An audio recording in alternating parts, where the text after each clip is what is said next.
So I was up shopping, told I would be too chicken to pick up an erotic fiction book, walk up to the counter, give it to the nice old lady and say, yes, I would like to buy this book. And in true Marty McFly fashion, I went along with it for the sake of my pride. However, I now own Sharon Kendrick's Bought for the Silicon Billionaire's Bed, and we will begin a reading of this book with Chapter 1. Madonna Mia, the word sounded as bitter as Alright, I'm gonna have to learn how to pronounce Silicon's name, aren't I? I'm just gonna call this character Silicon Lemons. So, goal already. Alright. But Jessica didn't lift her head from her task. There was a whole floor to wash and the executive cloakroom still to clean before she could go home. And besides, looking at Salvatore was distracting. She swirled her mop over the floor. Much too distracting.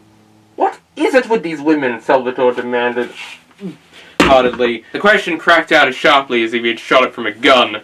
Taut and harsh and unconditional. I wonder if these two are gonna, I don't know, end up together or something. I can't wait for the twists and turns to come. Didn't you realize I was talking to you? Why do I own this? Actually, no, I didn't. I thought you were talking to yourself. I'm from the South. I'm invited to a business dinner tomorrow night. That's nice. No, it is not nice! So obviously, he's a dick. I don't know if she's able to recognize this at that point, unless he's warm and fuzzy and kittens on the inside. Maybe he eats kittens. And yet, despite the head-turning quality of his look, she thought his face was rather ruthless and cold when you got up close. With that shining personality, getting very emotive about how much I dislike this man, aren't I? Damn it, Silicon Lemons.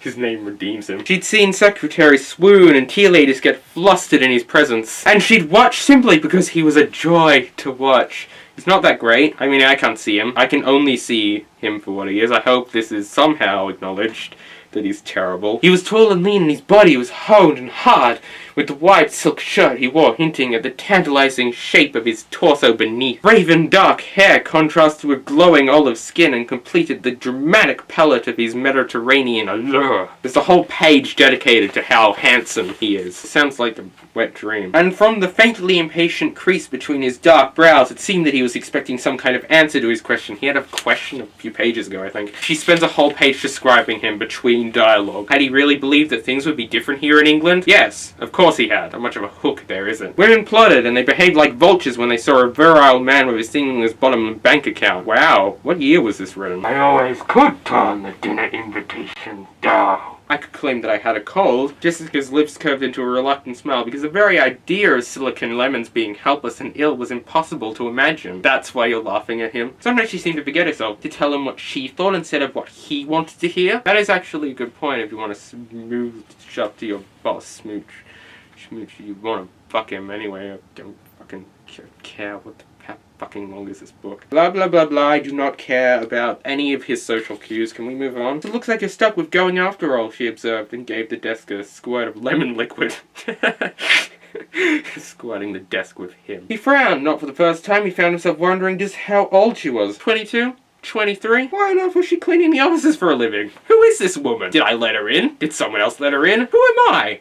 Do I even work here? The movement of her arm rubbing glorious circles on his desk suddenly drew attention to the fact that the material of her overall was pulling tight across her firm young breasts. Wow, that did not take long. She walked over to the coffee machine, which looked as if a small spacecraft had landed in his office, made him a cup and carried it over to his desk. That was a weird paragraph. Okay, so he's thinking of bringing her to the dinner party, I think, that might defer the many hordes of women who will, no doubt, try and marry him off, because this book is great. Especially that woman was so unlikely to take their collective breath away and give them something to gossip about. Yeah, damn women, gossiping all the time. For the first time he allowed himself to notice the indentation of her waist, and a tiny little waist it was too. She had pixie wings as well. I still haven't read a 1984. I'm reading this instead of 1984. Fucking hell. She could pick up her bucket and upend it over the dark head and the handsome mocking face, imagining the water soaking through that fine silk shirt. She's angry at him, but she also loves him. Oh, chapter 2. Almost there. I'll get my driver to drop you off home. No, honestly, sir.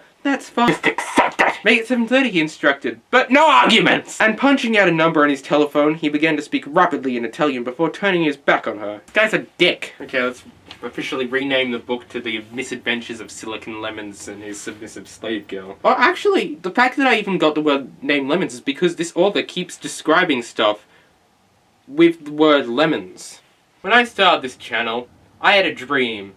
And that dream was to read porn out loud.